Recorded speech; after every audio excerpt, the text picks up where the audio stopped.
आज जेल हुई, काल बेल हुई, परसों से हुए खेल हुई, ये वीर रस्म में नहीं आता। क्यों होगा? जेल जो है हमारे कानून में, ये लोकतंत्र है हिंदुस्तान में, यहाँ पे जेल उसी को दी जाती है जब जेल आपको दिया गया, जब कानून ने आपको कहा कि आप गलत हैं, आपके जो कार्य गलत हैं, तो फिर आपको उन कार्यों को छोड़ देना चाहिए। था खेसारी लाल यादव जी का चाची के बाची से बनवाना है, मैंने उसका भी विरोध किया था ना। रितेश जी के जो अच्छा जो गीत आया था पूर्वी बहरिया, मैंने उसको सुना, अच्छा लगा हमको। फिर उनका आया था नजर के तीर, ऐसा करके आया था, मैंने उसको सुना, अच्छा लगा। जाए चंदा ले आवा खबरिया, अच्छा लगा। लेकिन इस टाइप के गीत को रितेश पांडे से मैं उम्मीद नहीं कर सकता हूँ, क्योंकि वो लंबे रेस के घोड़े हैं। जी भैया, नमस्कार दोस्तों, मैं शिवम सिंह आप सभी का अपने चैनल न्यूज हंगामा भोजपुरी में स्वागत करते हैं। और एक बहुत ही चर्चित चेहरे से आपको आज मिलाने जा रहे हैं। इनका नाम है संतोष रेणु यादव, जो कि हमारे बड़े भाई जैसे हैं। चलिए तो उनसे आपको आज मिलाते हैं। जी नमस्ते। जितने भी न्यूज हंगामा भोजपुरी देखने वाले थे भगवान है, श्रोता समाज है, आप सबको आपके भाई संतोष रेणु यादव की तरफ से प्रणाम है, हार्दिक। ये आज हम एक टॉपिक मेरे मन में है जो आपसे हम पूछें। एक सॉन्ग आया है आजकल, बहुत चल रहा है सॉन्ग, तो कोई भी आ रहा है तो आजकल मार्केट में कटिंग ले रहा है। तो सॉन्ग है वो रितेश पांडे जी का, आज जेल हुई कल बेल हुई। आपको उस गाने पे में क्या लगा, थोड़ा दर्शक लोग को बताइए। उसका मैंने विरोध किया था। जी हाँ जी, एक्चुअली देखिए, गीत संगीत जो है वो उसकी बहुत विधाएं हैं। जी, काव्य रस है, श्रृंगार रस है, वीर रस है, हास रस है, व्यंग रस है। तो अब उसमें ये किस रस में आता है? इसको वीर रस कहेंगे कि हम आज जेल हुई, काल बेल हुई, परसों से हुए खेल हुई, ये वीर रस में भी नहीं आता। आप इसको जेल, आज जेल हुई तो जेल क्यों होगा? जेल जो है हमारे कानून में, ये लोकतंत्र है हिंदुस्तान में, यहाँ पे जेल उसी को दी जाती है जो कानून के नजर में गलत होते हैं, और उन्हीं को बेल की जरूरत पड़ती है। और जब जेल आपको दिया गया, जब कानून ने आपको कहा कि आप गलत हैं, आपके जो कार्य गलत हैं, तो फिर आपको उन कार्यों को छोड़ देना चाहिए। क्योंकि हमारी कानून तो सबके लिए बराबर है ना। हमारी कानून से ऊपर कौन है? इसी कानून के अंदर में ही हमारे राष्ट्रपति साहब हैं, प्रधानमंत्री साहब हैं, मुख्यमंत्री साहब या राज्यपाल साहब हैं, या हम सब देशवासी। तो आज जेल हुई, काल बेल हुई, परसों से हुए खेल हुई, मतलब आप कानून का उल्लंघन कर रहे हैं। आपको कानून समझाने की कोशिश कर रही है, हमारे प्रशासन समझाने की कोशिश कर रहे हैं कि देखिए आपने गलत कार्य किया, इसके लिए आपको जेल में डालना है।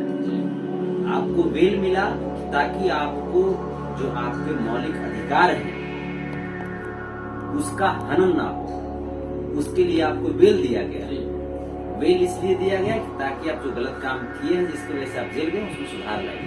लेकिन आप तो कह रहे हैं कि परसों से वही खेल करेंगे, तो ये गलत है। इस तरह की चीजों, इस तरह के गीत संगीत का बढ़ावा नहीं होना चाहिए। अश्लीलता का भी बढ़ावा नहीं होना चाहिए, लेकिन अश्लीलता से ज्यादा खतरनाक है गीत संगीत। कुछ दिन पहले एक सॉन्ग आया था खेसारी लाल यादव जी का, चाची के बाची से बनवाना है, मैंने उसका भी विरोध किया था ना। तो जो लोग चाची के बाची से बनवा का विरोध किए, मैंने उनका सपोर्ट किया कि नहीं, आप अच्छा कर रहे हैं, ऐसे गानों का विरोध होना चाहिए। तो फिर सिद्धांत के साथ रहिए, और सिद्धांत ये कहता है कि अगर हमारा भाई भी गलत करेगा तो मैं उसका विरोध करूंगा, और अगर हमारे जो पराये लोग हैं, ऐसे तो मेरा कोई पराया नहीं है, सब लोग मेरे अपने हैं, चाहे वो मुझे गाली दें, आशीर्वाद दें, कुछ भी दें, लेकिन जिनको अगर मानते हैं कि वो मेरा दुश्मन है, वो पराया है, अगर वो भी अच्छा कार्य करें ना, तो सिद्धांत कहता है कि अच्छे कार्यों को प्रमोट कीजिए। रितेश जी के जो अच्छा जो गीत आया था पूर्वी बहरिया, मैंने उसको सुना, अच्छा लगा हमको। फिर उनका आया था नजर नजर के तीर ऐसा करके आया था, मैंने उसको सुना, अच्छा लगा। जाए चंदा ले आवो खबरिया, अच्छा लगा। लेकिन इस टाइप के गीत रितेश पांडे से मैं उम्मीद नहीं कर सकता हूँ, क्योंकि वो लंबे रेस के घोड़े हैं। जी भैया, जैसे कि अभी कुछ ही दिन पहले रितेश पांडे जी लाइव आए और बोले कि मैं अब अश्लीलता से बहुत दूर हूँ, मैं अश्लील अब नहीं करना चाहता हूँ, लेकिन इसमें तो बहुत अश्लीलता दिख रहा है, बहुत चीजें दिख रही है इस सॉन्ग में कि सबको इनके बढ़ावा दिया जा रहा है कि नहीं आज जेल होगा कल बेल होगा, तो ये तो गलत चीज है ना। यही चीज मैं कह रहा हूँ कि रितेश भोजपुरी का भविष्य, रितेश से बहुत उम्मीदें हैं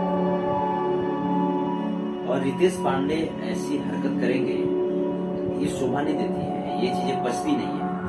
रितेश मेरे छोटे भाई हैं, हमारे बहुत बात हुआ है, गर्व है इस बात का कि बहुत बात आए, लेकिन आज उनकी जो गीत संगीत की जो प्रकाष्ठा है वो हमसे बहुत आगे चली गई है। तो मैं जलता नहीं हूँ, मुझे खुशी मिलता है कि मेरा छोटा भाई आया हो, चाहे रितेश पांडे हो या प्रमोद प्रेमी या दीपक दिलदार, तो हमको अच्छा लगता है ये चीजें।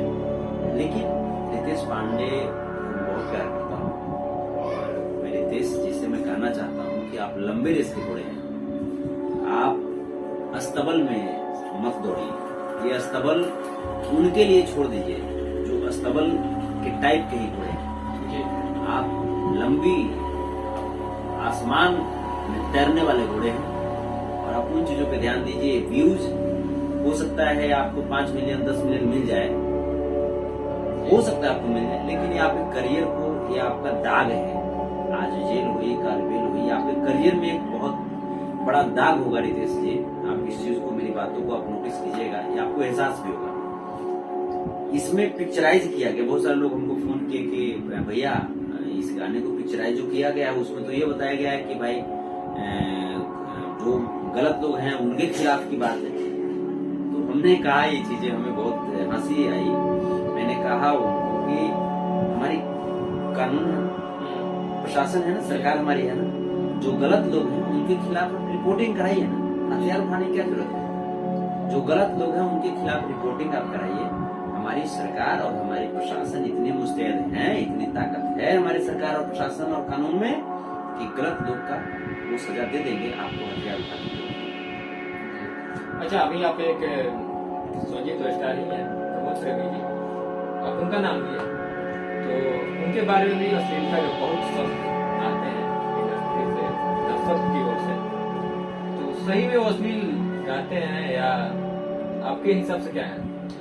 देखिए, प्रमोद प्रेमी हो या रितेश पांडे हो, बोले कि दोनों मेरे छोटे भाई हैं, लेकिन दोनों ने अथक मेहनत किया और अथक मेहनत करके और जो मुकाम आज बनाया है मुझे गर्व होता है। अब अश्लीलता की जो बात है तो प्रमोद जी का भी गाना है जिसको अश्लील के कैटेगरी में बिल्कुल रखा जाएगा। कुछ गाने रितेश जी के भी हैं जो अश्लीलता के कैटेगरी में रखा जाएगा। लेकिन यही बात मैं इस आपके इस न्यूज हंगामा भोजपुरी के माध्यम से मैं कहना चाह रहा हूँ, और मैं अक्सर में लाइव आकर के बोलता था कि एक कलाकारों की दायित्व बनती है। गीतकार कुछ भी लिख करके दे देंगे तो बता दीजिएगा, कुछ भी लिख करके दे देंगे तो आप नहीं गाइए। आप एक स्टार हैं, आप लोगों की आवाज है, उनकी आशीर्वाद है, कुछ भी मत गा दीजिए। आपको जब अच्छे अच्छे गीत नहीं मिल रहे तो लक्ष्मण ओझा बागी जी से आप संपर्क कीजिए ना, अशोक सुपुरी जी से संपर्क कीजिए।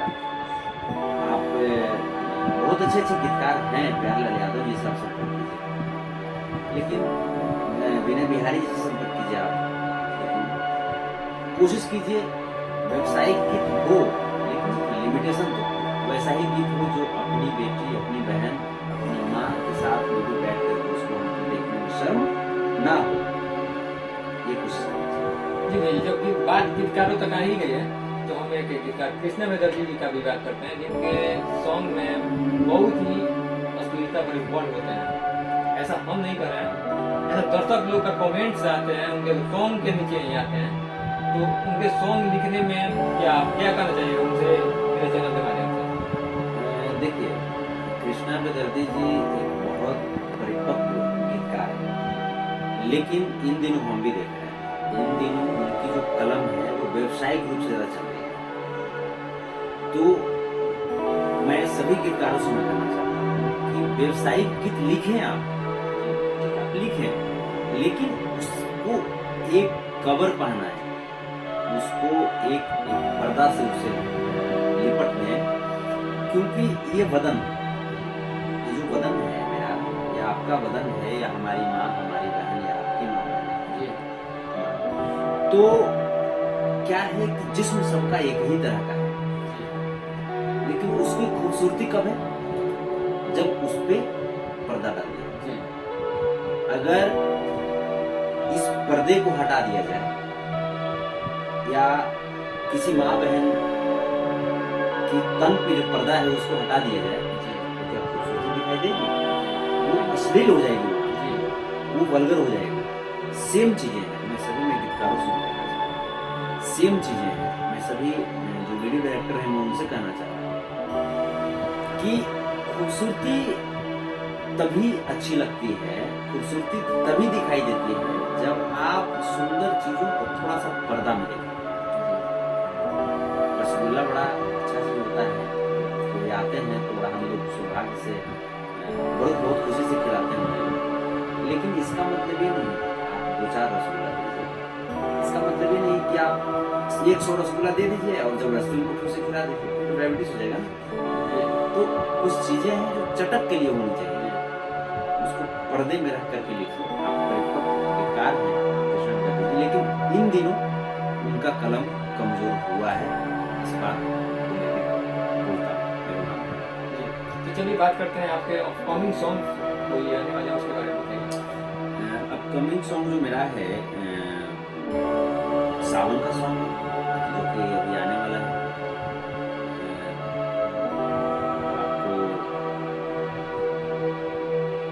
फिर बिहारी फिल्म से भी मेरा सॉन्ग भी है, वेब म्यूजिक से जो भी आने वाला है। तो सब सॉन्ग को ओपन तो नहीं करेंगे, लेकिन अच्छा सॉन्ग है और आपको अच्छा उसमें भी लगेगा कि हाँ हम कुछ सुन रहे हैं, कोशिश कर रहे हैं। अपने ऑफिशियल जो मेरा है संतोष रेणु ऑफिशियल, आप उसको सब्सक्राइब कर लेंगे अगर नहीं किए होंगे तो उसका भी लिंक आप इसमें डाल दीजिएगा।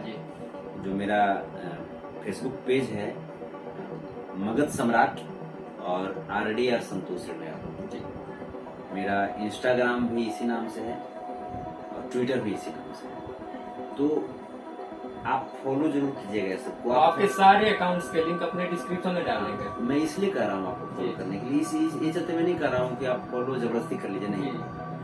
मेरी अगर कहीं पे गलती लगे इन फ्यूचर, तो आप समाज के चौथे स्तंभ हैं। अगर हमारी कहीं पे गलती लगे, मेरे किसी कमेंट से या किसी पोस्ट से ऐसा लगे कि नहीं ये समाज के लिए ये हानिकारक है, आप फौरन आप 2 बजे रात में 3 बजे रात में मुझे फोन करें और हक के साथ में फोन करें, संतोष जी या संतोष भैया यहाँ पे गलत है आपका, या आप उसको लेकर के आप क्वेश्चन कर सकते हैं। क्योंकि ऐसा जब आप करेंगे तो ये समाज में सुधार है। जब गलत करें बिल्कुल उसका विरोध कीजिए, कोई भी गलत करे विरोध कीजिए। और जो अच्छे जो चीजें हैं, जो नए जो टैलेंट हैं गांव में हैं, जो जिनके पास पैसों की कमी है, वो नहीं उभर पा रहे हैं, तो शहरों से गांव की ओर जाइए और गांव में जाकर के नए टैलेंट को उभारिए, मुझे अच्छा लगेगा। भैया जरूर आपका सपोर्ट रहेगा तो हम लोग जरूर जाएंगे गांव के कलाकारों की तरफ और उनको सपोर्ट हम लोग करेंगे। आप लोग का भी सपोर्ट चाहिए। हम बिल्कुल सपोर्ट करेंगे। आप गांव में जैसे बड़े स्टारों का आप इंटरव्यू कीजिए, अच्छी बात है, लेकिन उनका भी इंटरव्यू कीजिए जिनके पास तक कोई लोग पहुंचा नहीं है और उनकी इच्छा होती है इंटरव्यू देने की, वो भी अच्छा गीत संगीत गाते हैं।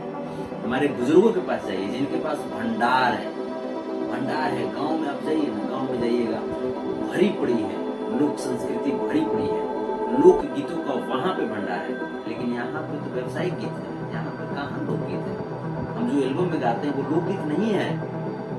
लोकगीत हमारे गांव में हमारे बुजुर्ग गाते हैं, महिलाएं गाती हैं, हमारी माताएं बहनें गाती हैं, वो लोग।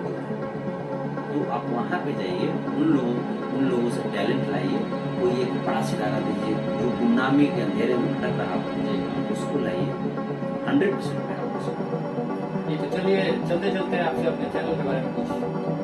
बहुत अच्छा चैनल है और ये लोग स्वच्छ चीजों को प्रमोट करते हैं, अच्छी अच्छी चीजें चैनल पे लाने की कोशिश करते हैं और बिल्कुल विवाद तरीके से क्वेश्चन पूछते हैं।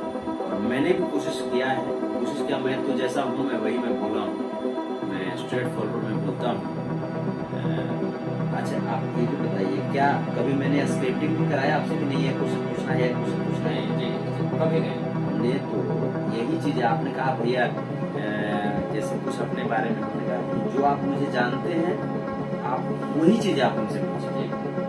तो आपने भी बेबाक तरीके से हमसे पूछा और मैंने भी बेबाक तरीके से कहा। इंटरव्यू इसी तरीके से होना, स्क्रिप्टेड इंटरव्यू वो अच्छा नहीं लगता। हाँ आप हमारे बारे में आप जांच पड़ताल करके लाइए, आपको जो पूछना है आप पूछ सकते हैं, बिंदास पूछिए।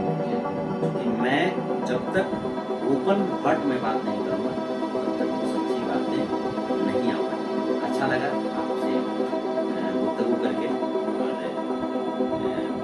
न्यूज हंगामा भोजपुरी को आप सब सब्सक्राइब कर लेंगे, बेल बटन दबा देंगे, आप इससे जुड़ जाइएगा। अच्छा लगा जी तो चलिए चलते हैं, नेक्स्ट टाइम मिलते हैं, तब तक के लिए दीजिए इजाजत।